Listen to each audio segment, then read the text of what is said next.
So today I'm going to seam seal my River Country Products Trekker 2. See a lot of reviews about this tent online, a lot of them good, a lot of them bad. I personally like the tent. I do only carry it on trips with my dog, so that is an important distinction. I've got a husky named Atticus who's been in a few of my videos, and I don't want him tearing up my good tent. So my wife bought me this for Christmas. Let's get started.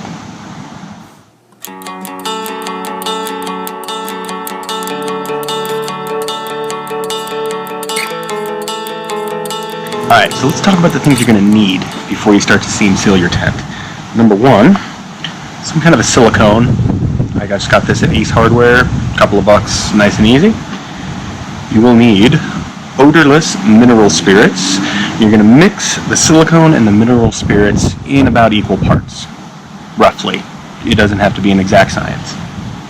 You need a nice foam paintbrush, some paper towels, and something to mix the silicone in. I am using the cap from an old discarded laundry detergent tub. Nice thing about this is it has measurements on the side, so I can get a pretty accurate mix between my silicone and my mineral spirits. Need something to stir them up. I'm just going to use the back end of this and wipe them off with a paper towel. Alright, so first I'm just going to squeeze a bunch of this silicone in there. I meant to buy the clear, but I didn't. I don't care, really, for this tent. Not a big deal.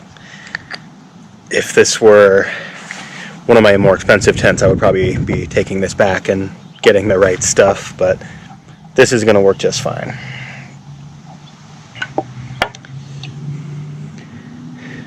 Pour in some mineral spirits, and again, you want to have kind of equal parts. Stir it up real good. You want to get it to where it's still a little bit runny, but not super liquidy. That looks pretty good. Alright, so we've got that roof seam there, and I think that's probably a real good place to start. Basically what you want to do is just wipe along the seam, making sure you get it into all those little bits of stitching. That's really what we're trying to seal, is the holes in the stitching.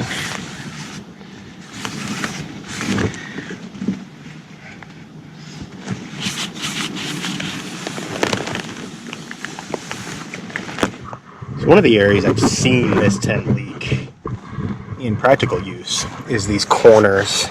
So really socking some thicker silicone into that area just to make sure we get it all. The reason you wanted to bring out paper towels, just kind of wipe that excess off a little bit, thin that out, clean that up a little bit. You can see you've got this corner socked in pretty good, and I'm just going to wipe up kind of the puddles, spread that stuff around a little bit more. And again, you're just really trying to get it into where the thread makes a hole in the tent material. So another spot I've seen water come through this tent, and for the life of me I couldn't figure out where it was coming from until I watched a video by Dan Becker, and I'll link his video down below. This little patch of fabric here that holds out the support for what is essentially the rain canopy. Water will leak in through those seams, travel down the little brace, and drip right into the tent. So I'm going to go ahead and seal those too. So in what I would consider kind of problem areas, I went ahead and sealed inside and out. You can see a little bit of discoloration there where the silicone is. That's probably overkill, but honestly it's probably better safe than sorry. There are a few things more uncomfortable than waking up with a tent full of water. That's basically it. Again, the clear silicone's probably better if you want it to look nicer. On this tent, I don't really care that much.